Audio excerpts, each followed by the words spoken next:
Hello everyone, स्वागत है आपके यूट्यूब चैनल जेक वाला में। चलिए, जो आप लोग का क्लास 10 का होने वाला है सामाजिक विज्ञान का प्री बोर्ड एग्जाम, ठीक है, 11 दिसंबर का होने वाला है। उसका वेरी वेरी इंपॉर्टेंट प्रश्न देखने वाले हैं। इससे आप लोग का लगभग एग्जाम में मैच कर जाएगा, ठीक है। आप लोग वीडियो को अंत तक देखिएगा, क्योंकि इस प्रश्न से आप लोग का काफ़ी सारे प्रश्न डायरेक्ट देखने को मिलेगा, ठीक है। इससे पहले कि आप लोग को वीडियो 1 अपलोड हो चुका है, मतलब 2 वीडियो अपलोड कर दिए, ये तीसरा वीडियो है, ठीक है। आप लोग का टोटल 5 वीडियो और अपलोड होगा, तो आप लोग पाँचों को देख कर जाइएगा। आप लोग को सब्जेक्टिव ही कवर कराएंगे, ठीक है। इसलिए आप लोग वीडियो के अंत तक बने रखिएगा। देख लीजिए क्या है, क्लास 10 का है, सामाजिक विज्ञान का, ठीक है। पूर्णांक 40 मतलब 40 ऑब्जेक्टिव कराने वाले हैं और 1.5 घंटा का समय दिया जाएगा। ये सेट 2 है, सेट 1 अपलोड करा दिए, तो अगर आप लोग सेट 1 नहीं देखे जाके तो देख लीजिए, ठीक है। ये आप लोग का काफ़ी ज़्यादा इंपॉर्टेंट प्रश्न है, वेरी वेरी इंपॉर्टेंट प्रश्न है। आप लोग को एग्जाम में सीधा देखने को मिलेगा, ठीक है। इसलिए आप लोग वीडियो के अंत तक देखिएगा। चलिए देखिए, आप लोग को देर न करते हुए आप लोग का फटाफट प्रश्न पढ़ते हैं। तो देखिए, आप लोग का पहला प्रश्न क्या है, जर्मनी का एकीकरण कब पूरा हुआ था, ठीक है। तो जर्मनी का एकीकरण कब पर पूरा हुआ था, तो आप लोग का ऑप्शन ए क्या है 1851, ऑप्शन बी है 1861, ऑप्शन सी है 1871, ऑप्शन डी है 1881। तो इसका राइट आंसर क्या होगा, ऑप्शन नंबर सी होगा, ठीक है। 1871 ईस्वी में जर्मनी का एकीकरण पूरा हुआ था। चलिए अब देखिए, दूसरा प्रश्न क्या है, प्रसिद्ध पुस्तक जय हिंद स्वराज की रचना किसने की, ठीक है। मतलब प्रसिद्ध पुस्तक हिंद स्वराज पुस्तक की रचना किसने किया था। तो अब देखिए, आप लोग का ऑप्शन क्या है, ए में है महात्मा गांधी, बी में है सरदार वल्लभ भाई पटेल, और सी में है जवाहरलाल नेहरू, और डी में है बाल गंगाधर तिलक। तो इसका राइट आंसर क्या होगा, ऑप्शन नंबर ए, ठीक है, महात्मा गांधी। हिंद स्वराज पुस्तक की रचना किसने किया है, तो महात्मा गांधी ने किया है। चलिए अब देखिए, तीसरा नंबर प्रश्न क्या है, पूना पैक्ट कब पारित हुआ, ठीक है। मतलब पूना पैक्ट कब पारित हुआ था। तो देखिए, आप लोग का ऑप्शन ए क्या है, ऑप्शन ए है फरवरी 1932, ऑप्शन बी है मार्च 1932, और ऑप्शन सी है अगस्त 1932, ऑप्शन डी है सितंबर 1932। तो इसका राइट आंसर क्या होगा, ऑप्शन नंबर डी, सितंबर 1932 में पूना पैक्ट पारित हुआ था, ठीक है। चलिए अब देखिए, 4 नंबर प्रश्न क्या है, अर्थशास्त्रियों ने अंतर्राष्ट्रीय आर्थिक विनिमय के किन गतियों प्रवाहों का उल्लेख किया है, ठीक है। ऑप्शन ए देखिए क्या है, व्यापार, ऑप्शन बी है श्रम, ऑप्शन सी है पूंजी, ऑप्शन डी है उपयुक्त में से भी। तो इसमें इसका राइट आंसर क्या होगा, ऑप्शन नंबर डी, उपयुक्त में से भी। श्रम का भी किया है, व्यापार का भी किया है, पूंजी का भी किया है, ठीक है। प्रश्न को याद रखिएगा। चलिए आप देखिए, आप लोग का 5 नंबर प्रश्न क्या है, ठीक है। 5 नंबर देखिए, प्रश्न क्या है, जोबर क्या था, ठीक है। मतलब जोबर एक क्या था। तो देखिए, इसका ऑप्शन क्या है, ए ऑप्शन है आप लोग का ईस्ट इंडिया कंपनी के पदाधिकारी, बी है जमींदार, सी है घरेलू नौकर, और डी क्या है, पुराना और विश्वस्त कर्मचारी, ठीक है। तो इसका राइट आंसर क्या होगा, ऑप्शन नंबर डी, पुराना और विश्वस्त कर्मचारी था, ठीक है। चलिए देखिए, 6 नंबर प्रश्न क्या है, भारत में पहला कपड़ा मिल कब और कहाँ लगा, ठीक है। मतलब भारत में पहला कपड़ा मिल कब और कहाँ लगा था। तो ऑप्शन ए देखिए, ऑप्शन ए क्या है 1854 में बम्बई में, ऑप्शन बी है 1854 अहमदाबाद में, सी नंबर है 1854 सूरत में, और डी क्या है 1854 कानपुर में। डेट लगभग सेम दिया है, केवल स्पेस मतलब जगह केवल चेंज किया है, ठीक है। तो इसका राइट आंसर क्या होगा, ऑप्शन नंबर ए होगा, ठीक है। 1854 बम्बई में पहला कपड़ा मिल स्थापित हुआ था, याद रखिएगा। चलिए अब देखिए, 7 नंबर प्रश्न क्या है, वुड ब्लॉक छपाई की तकनीक सबसे पहले कहाँ विकसित हुई थी, ठीक है। वुड वुड ब्लॉक, याद रखिएगा, वुड ब्लॉक छपाई की तकनीक सबसे पहले विकसित कहाँ पर हुई थी। तो ऑप्शन ए देखिए क्या है, मिस्र में, मतलब संयुक्त राष्ट्र अमेरिका में, या फिर ऑप्शन बी है भारत, ऑप्शन सी है चीन, और ऑप्शन डी है जापान। तो इसका राइट आंसर क्या होगा, ऑप्शन नंबर सी होगा, ठीक है, जापान में। नहीं, सी मतलब चीन में है, ठीक है, चीन में। चलिए अब 8 नंबर प्रश्न क्या है, कॉर्न लॉ किस देश में पारित हुआ। मतलब कॉर्न लॉ, यहाँ कॉर्न होगा, ठीक है। मक्का कानून किस देश में पारित हुआ था। तो ऑप्शन ए देखिए क्या है, ब्रिटेन, ऑप्शन बी है अमेरिका, ऑप्शन सी है फ्रांस, ऑप्शन डी है जर्मनी। तो इसका राइट आंसर क्या होगा, ऑप्शन नंबर ए, ब्रिटेन में पारित हुआ था, ठीक है। चलिए अब 9 नंबर प्रश्न देखिए क्या है, लौह एवं रक्त की नीति का प्रतिपादन किसने किया था, ठीक है। लौह एवं रक्त की नीति का प्रतिपादन किसने किया था। तो ऑप्शन देखिए क्या आप लोग का, ऑप्शन ए है हिटलर, ऑप्शन बी है मेजिनी, ऑप्शन सी है बिस्मार्क, और ऑप्शन डी है विलियम वन। तो इसका राइट आंसर क्या होगा? Option number C, Otto von Bismarck ने किया था। ठीक है, ओटोमन बिस्मार्क। लोहे एवं रक्त की नीति किसने प्रतिपादन किया था? Ottoman Bismarck. चलिए अब देखिए 10 नंबर प्रश्न क्या है? भारत में आर्थिक महामंदी का सबसे बुरा प्रभाव किस क्षेत्र में पड़ा था? ठीक है, मतलब आर्थिक महामंदी का सबसे बुरा प्रभाव किस क्षेत्र में पड़ा था? तो ऑप्शन ए क्या है? कृषि में, ऑप्शन बी है व्यापार में, ऑप्शन सी है सरकारी पैसा में, ऑप्शन डी है उद्योग में। तो इसका राइट आंसर क्या होगा? ऑप्शन नंबर बी, व्यापार में। ठीक है, चलिए अब देखिए 11 नंबर प्रश्न क्या है? श्रीलंका में किस समुदाय ने प्रमुख प्रमुख बनाए रखने का प्रयास किया? ठीक है, श्रीलंका में किस समुदाय ने प्रभुत्व, यहाँ क्या होगा? प्रभुत्व। ठीक है, यहाँ गलत लिखे हैं, यहाँ प्रभुत्व होगा। ठीक है, बनाए रखने का प्रयास किया। तो ऑप्शन ए देखिए क्या है? तमिल, ऑप्शन बी है सिंहली, ऑप्शन सी है ईसाई, ऑप्शन डी है मुस्लिम। तो इसका राइट आंसर क्या होगा? ऑप्शन नंबर बी होगा। ठीक है, सिंहली जनजाति ने, मतलब समुदाय ने। चलिए अब देखिए 12 नंबर प्रश्न क्या है? किस शासन व्यवस्था में सत्ता का केंद्र और राज्यों के बीच विभाजन होता है? ठीक है, मतलब किस शासन व्यवस्था में सत्ता का केंद्र और सत्ता जो है वो केंद्र और राज्य सरकार में विभाजित होती है? तो ऑप्शन ए देखिए क्या है? एकात्मक शासन व्यवस्था में, ऑप्शन बी है संघीय शासन व्यवस्था में, ऑप्शन सी है साम्यवादी शासन व्यवस्था में, और ऑप्शन डी है सामुदायिक शासन व्यवस्था में। तो इसका राइट आंसर क्या होगा? ऑप्शन नंबर बी, संघीय शासन व्यवस्था में। ठीक है, चलिए अब आप लोग का 13 नंबर प्रश्न क्या है? देख लीजिए, संविधान के किस अनुच्छेद के अंतर्गत अस्पृश्यता का निषेध किया गया है? ठीक है, मतलब छुआछूत को कब निषेध, किस अनुच्छेद में निषेध किया गया? तो ऑप्शन ए देखिए क्या है? अनुच्छेद 15, ऑप्शन बी अनुच्छेद 16, ऑप्शन सी अनुच्छेद 17, और ऑप्शन डी क्या है? अनुच्छेद 18। तो इसका राइट आंसर क्या होगा? ऑप्शन नंबर सी, अनुच्छेद 17 में। चलिए अब देखिए 14 नंबर प्रश्न क्या है? शिक्षा, वन विवाह, गोद लेना, उत्तराधिकारी आदि विषय किस अनुसूची में आते हैं? ठीक है, देखिए ऑप्शन ए क्या है? राज्य सूची, ऑप्शन बी है संघ सूची, ऑप्शन सी है समवर्ती सूची, ऑप्शन डी है इनमें से सभी। तो इसका राइट आंसर क्या होगा? Option number C. ठीक है, समवर्ती सूची में। चूंकि यहाँ पर देख लीजिए, यहाँ आप लोग केवल एक को देखकर मार सकते हैं। देखिए शिक्षा क्या है? समवर्ती सूची। शिक्षा केंद्र सरकार के सूची में भी आता है, राज्य सूची में भी आता है, तो दोनों में आता है, इसलिए इसका राइट आंसर क्या होगा? Option number C. ठीक है, समवर्ती सूची। चलिए अब देखिए 15 नंबर प्रश्न क्या है? नर्मदा बचाओ आंदोलन का मुख्य उद्देश्य क्या था? ठीक है, मतलब नर्मदा नदी को बचाने का मुख्य उद्देश्य क्या था? तो ऑप्शन ए देखिए क्या है? गांव वालों को अधिक क्षतिपूर्ण देना। ये तो गलत हो जाएगा। ठीक है, अब ऑप्शन बी देखिए बांध बनने से रोकना, ऑप्शन बी सही होगा। ऑप्शन सी देखिए क्या कहता है? शहरी क्षेत्र की अपेक्षा ग्रामीण क्षेत्र में अधिक पानी देना, ये गलत हो जाएगा। ऑप्शन डी क्या है? इनमें से कोई नहीं, ये तो ऐसे गलत हो जाएगा। ठीक है, तो इसका राइट आंसर क्या होगा? ऑप्शन नंबर बी, बांध बनाने से रोकना। अगर ऐसे प्रश्न को आप लोग एलिमिनेट करना सीख जाएंगे तो आप लोग का आंसर सही हो जाएगा। ठीक है, चलिए अब देखिए 16 नंबर प्रश्न क्या है? भारत राष्ट्रीय कांग्रेस की स्थापना कब हुई थी? ठीक है, मतलब राष्ट्रीय कांग्रेस की स्थापना कब हुई थी? तो ऑप्शन देखिए ए क्या है? 1884, ऑप्शन बी है 1885, ऑप्शन सी है 1886, ऑप्शन डी है 1887। तो इसका राइट आंसर क्या होगा? ऑप्शन नंबर बी, 1885 में भारतीय राष्ट्रीय कांग्रेस की स्थापना हुई थी। याद रखिएगा, वेरी वेरी इंपॉर्टेंट प्रश्न है। चलिए अब देखिए 17 नंबर प्रश्न क्या है? संयुक्त राष्ट्र अमेरिका में नागरिक अधिकार आंदोलन कब हुआ? ठीक है, मतलब संयुक्त राष्ट्र अमेरिका में नागरिक अधिकार आंदोलन कब हुआ था? तो ऑप्शन ए देखिए क्या है? 1953 से 1958, ऑप्शन बी है 1954 से 1968, ऑप्शन सी है 1960 से 1968, ऑप्शन डी है देखिए 1966 से 1976। तो इसका राइट आंसर क्या होगा? ऑप्शन नंबर बी होगा। ठीक है, 1954 से 1968। चलिए अब देखिए 18 नंबर प्रश्न क्या आप लोग का? देख लीजिए, संविधान की किस अनुसूची में भाषा का वर्णन है? ठीक है, मतलब संविधान के किस अनुसूची में भाषा का वर्णन है? तो ऑप्शन ए देखिए क्या है? 7वीं अनुसूची में, ऑप्शन बी है 8वीं अनुसूची में, ऑप्शन सी है 9वीं अनुसूची में, ऑप्शन डी है 10वीं अनुसूची में। तो इसका राइट आंसर क्या होगा? Option number B. ठीक है, 8वीं अनुसूची में। कितना भाषाओं का रखा गया? तो 22 भाषाओं का। ठीक है, याद रखिएगा।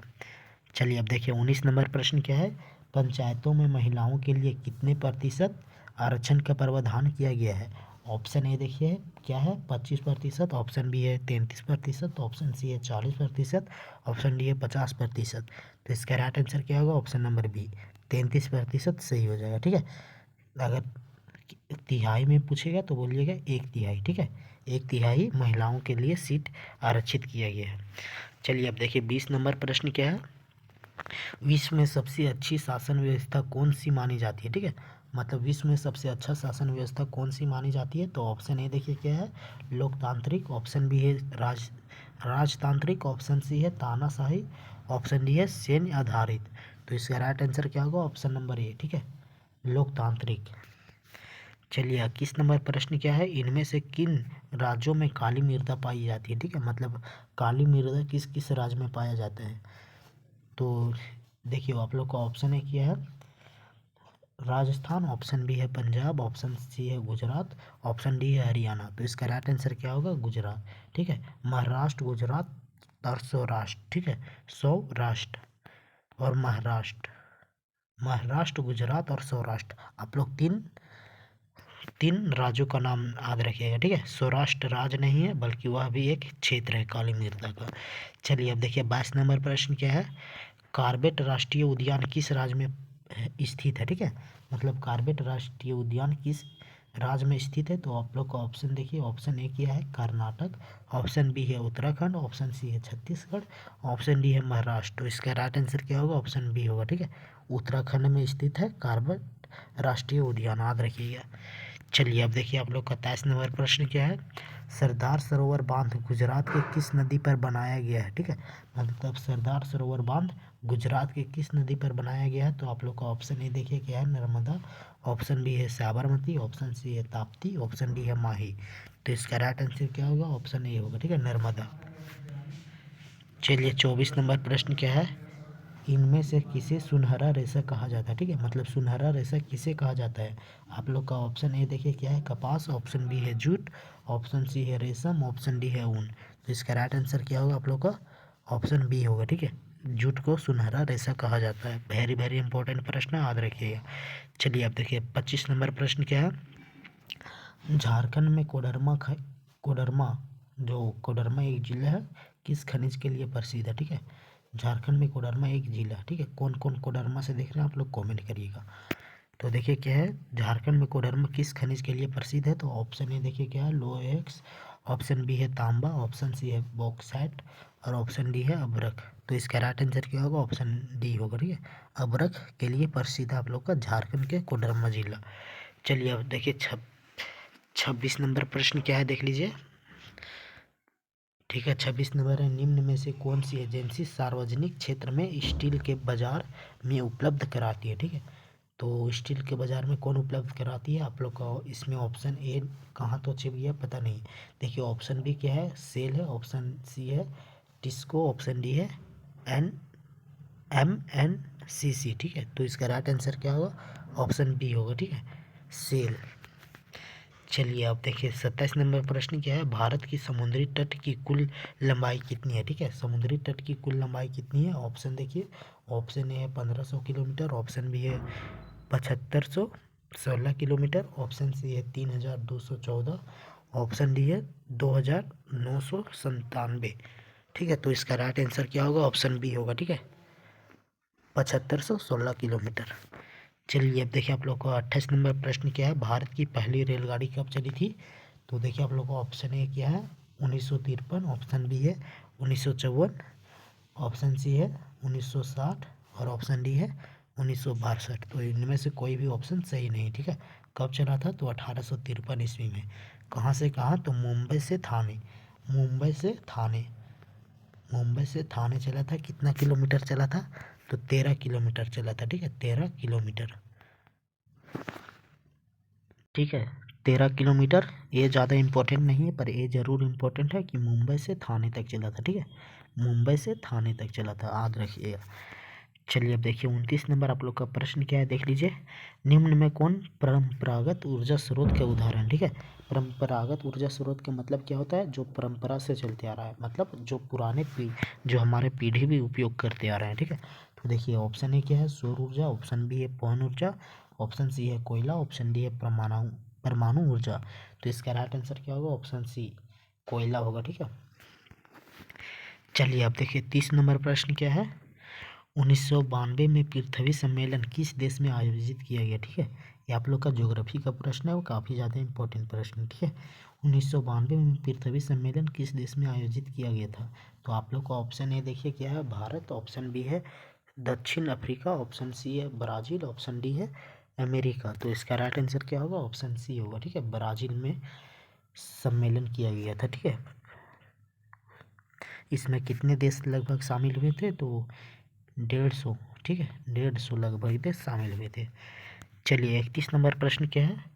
देशों के विकास की तुलना करने का सबसे महत्वपूर्ण आधार क्या है? मतलब देश का तुलना करने के लिए आप लोग को सबसे महत्वपूर्ण आधार क्या होना चाहिए? तो ऑप्शन ए देखिए क्या है, जनसंख्या, ऑप्शन बी है औसत आय, मतलब प्रति व्यक्ति आय। ठीक है, औसत आय को प्रति व्यक्ति आय भी कहते हैं, याद रखिएगा। ऑप्शन सी है उद्योग, ऑप्शन डी है तकनीक। तो इसका राइट आंसर क्या होगा? ऑप्शन बी होगा। ठीक है, औसत आय, औसत आय से हम उस देश की विकास की तुलना कर सकते हैं। चलिए आप देखिए आप लोग का 32 नंबर प्रश्न क्या है। औसत आय, औसत आय को, ठीक है, यहाँ फिल इन द ब्लैंक है, को किस रूप से जाना जाता है? तो किस नाम से और जाना जाता है? तो औसत आय को किस नाम से और जाना जाता है? तो ऑप्शन ए देखिए क्या है, राष्ट्रीय है, ऑप्शन बी है कुल है, ऑप्शन सी है प्रति व्यक्ति है, ऑप्शन डी है मानव विकास सूचकांक। तो इसका राइट आंसर क्या होगा? ऑप्शन सी प्रति व्यक्ति आय। औसत आय को प्रति व्यक्ति आय के नाम से भी जाना जाता है, याद रखिएगा। चलिए अब देखिए 33 नंबर प्रश्न क्या है। सेवा क्षेत्र में किस तरह की गतिविधियों शामिल है? ठीक है, मतलब सेवा क्षेत्र जिसमें आप लोग सेवा करते हैं। ठीक है, तो किस क्षेत्र में सेवा होता है? तो आप लोग का ऑप्शन देखिए, ऑप्शन ए किया है कृषि, डेयरी, वानिकी। ठीक है, और ऑप्शन बी क्या है, चीन, गुड़ और, यहाँ ठीक है, यहाँ चीन नहीं है, यहाँ चीनी होगा। ठीक है, चीनी, गुड़ और ईंट बनाना, ये भी नहीं होगा। ऑप्शन सी क्या है, परिवहन, संचार और बैंकिंग, और ऑप्शन डी है इनमें से कोई। तो ये नहीं होगा, ये नहीं होगा, ये भी नहीं होगा। तो इसका राइट आंसर क्या होगा? ऑप्शन नंबर सी परिवहन, संचार और बैंकिंग। जिसमें आप लोग सेवा करते हैं उसी को क्या बोलते हैं? सेवा क्षेत्र। ठीक है, मतलब सेवा क्षेत्र को, तृतीय क्षेत्र को क्या बोलते हैं?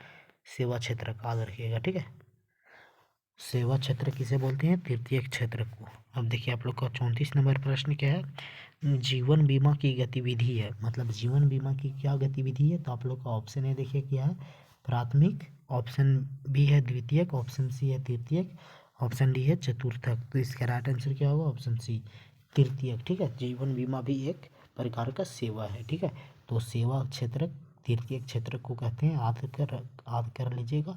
और सेवा है, इसका मतलब तृतीय क्षेत्र पक्का हुआ, इसलिए इसका right answer option number C होगा। चलिए अब देखिए आप लोग का 35 नंबर प्रश्न क्या है। वर्तमान में कागज के पैसे का के अलावा किस रूप में धन का उपयोग बढ़ता जा रहा है? ठीक है, मतलब जो आप लोग का कागज के पैसे के अलावा आप लोग का और किस रूप में धन का उपयोग बढ़ता जा रहा है? तो आप लोग का ऑप्शन में देखिए क्या है, वस्तु के पैसे, ऑप्शन बी है धातु के पैसे, ऑप्शन सी है प्लास्टिक मनी, और ऑप्शन डी है डिजिटल मनी। तो इसका राइट आंसर क्या होगा? ऑप्शन सी प्लास्टिक मनी, मतलब प्लास्टिक पैसा। चलिए अब देखिए 36 नंबर प्रश्न क्या है, उसके बाद आप लोग का 4 प्रश्न और बचेगा, तो इसलिए वीडियो के अंत तक बने रहिएगा। उसके बाद सब्जेक्टिव प्रश्न आप लोग को दिखा देंगे। देखिए 36 नंबर प्रश्न क्या है, धन का आधुनिक रूप क्या है? मतलब जो धन का है वो आधुनिक रूप क्या है? ऑप्शन ए देखिए क्या है, सिक्का और नोट, ऑप्शन बी है प्लास्टिक मनी, ऑप्शन सी है डिमांड डिपॉजिट, ऑप्शन डी है उपरोक्त में सही। तो इसका राइट आंसर क्या होगा? ऑप्शन नंबर डी उपरोक्त सभी। एक बात आप लोग याद रखिएगा, जिस सवाल में आप लोग का इनमें से सभी ऑप्शन टिक किया तो समझ लीजिए उसका 99% सही होने का चांस है, इसलिए आप लोग उसको मार कर आ जाइएगा। आप लोग का लगभग प्रश्न सही हो जाता है इनमें से सभी में। ठीक है, तो इसलिए आप लोग ध्यान रखिएगा। चलिए आप लोग का देख लीजिए 37 नंबर प्रश्न क्या है। बहुराष्ट्रीय कंपनियों का क्या आकर्षित करती है? मतलब बहुराष्ट्रीय कंपनियों को, यहाँ क्यों को होगा, ठीक है, को क्या आकर्षित करती है? तो ऑप्शन ए देखिए क्या है, सस्ता श्रम, ऑप्शन बी है उत्पाद के लिए तैयार माल, ठीक है, ऑप्शन सी क्या है, ए और बी दोनों, ऑप्शन डी है इनमें से कोई नहीं। तो इसका राइट आंसर क्या होगा? ऑप्शन सी होगा। ठीक है, ए और बी दोनों। चलिए अब देखिए 38 नंबर प्रश्न क्या है। निम्नलिखित में से कौन सार्वजनिक मरम्मत सेवाओं के अंतर्गत आते हैं? ऑप्शन ए देखिए क्या है, डाक सेवा, ऑप्शन बी है मोबाइल मरम्मत सेवा, ऑप्शन सी है वायरिंग मशीन बिक्री के बाद सेवाएं, और ऑप्शन डी क्या है, इनमें से कोई नहीं। तो इसका देख लीजिए आप लोग का ऑप्शन एक भी सही नहीं है, ठीक है। कैसे, तो यहाँ देखिए सार्वजनिक मरम्मत, तो आप लोग डाक सेवा में तो जा नहीं सकते हैं, मोबाइल मरम्मत सेवा में तो आप लोग जा नहीं सकते हैं, वहाँ भी पैसा जाता है, और वायरिंग मशीन में भी पैसा लगता है। इसका मेरे ख्याल से आप लोग का ऑप्शन नंबर डी होना चाहिए, ठीक है। इनमें से कोई नहीं, यही इसका राइट आंसर होगा, ठीक है। चलिए अब देखिए 39 नंबर प्रश्न क्या है, सूचना का अधिकार अधिनियम कब पारित हुआ, ठीक है। सूचना का अधिकार अधिनियम कब पारित हुआ था, तो आप लोग का ऑप्शन ए देखिए क्या है, 2002, ऑप्शन बी है 2004, ऑप्शन सी है 2005, ऑप्शन डी है 2007। तो इसका राइट आंसर क्या होगा, ऑप्शन सी 2005 में, ठीक है। चलिए अब देखिए आप लोग का 40 नंबर प्रश्न क्या है, देख लीजिए। आरबीआई के निर्देशानुसार, ठीक है, बैंकों को अपने पास कुल जमा राशि का कितना प्रतिशत नगद रखना पड़ता है, ठीक है। ऑप्शन ए देखिए क्या है 5%, ऑप्शन बी है 15%, ऑप्शन सी है 25%, ऑप्शन डी है 35%। तो इसका राइट आंसर क्या होगा, ऑप्शन सी। ऑप्शन सी नहीं, ऑप्शन बी होगा, ठीक है, 15% उसको रखना अनिवार्य है। चलिए ये था आप लोग को 40 ऑब्जेक्टिव प्रश्न, वेरी वेरी इंपॉर्टेंट प्रश्न। आप लोग को वीडियो कैसे लगा कमेंट करिए। अगर आप लोग का सब्जेक्टिव क्वेश्चन चाहिए तो चलिए इसका स्क्रीनशॉट ले लीजिए, ठीक है। देखिए निरंकुश वाद से आप क्या समझते हैं, काफ़ी ज़्यादा इंपॉर्टेंट प्रश्न है, ये सब को आप लोग स्क्रीनशॉट जल्दी से ले लीजिए, ठीक है। चलिए आप लोग, आई होप कि आप लोग ले लिए होंगे, ठीक है। आप लोग का प्रश्न ये सब कैसे लगा आप लोग कमेंट करिए, ठीक है। अगर सेट 3 भी चाहते हैं तो आप लोग कमेंट करिए कि सेट 3 जल्दी अपलोड करिए। अगर नहीं आप लोग करते हैं कमेंट तो हम यहाँ पर सेट 3 जल्द ही अपलोड करने वाले हैं, ठीक है। और आप लोग हमारा चैनल को अभी तक सब्सक्राइब नहीं किए तो सब्सक्राइब करें, ठीक है। और वीडियो को लाइक नहीं किए तो लाइक करिए, ताकि हमको भी इंस्पिरेशन होता है और हम आप लोग को वीडियो बनाते हैं, ठीक है। इस जो हम अभी प्रश्न कराए हैं उससे लगभग आप लोग का प्रश्न मैच हो जाएगा। ये काफ़ी ज़्यादा इंपॉर्टेंट प्रश्न था, ठीक है। चलिए इसी प्रकार आप लोग का सभी विषय का तैयारी कराया जाएगा इस यूट्यूब चैनल पर, इसलिए यूट्यूब को सब्सक्राइब करिए और अपने दोस्तों के साथ ये वीडियो को शेयर कर दीजिए। और अगर आप लोग हमारा व्हाट्सएप और टेलीग्राम चैनल नहीं ज्वाइन किए हैं तो ज्वाइन कर लीजिए, डिस्क्रिप्शन बॉक्स में लिंक है, ठीक है। चलिए मिलते हैं अगले वीडियो में, तब तक के लिए बाय। जय हिंद, जय झारखंड, जोहार झारखंड।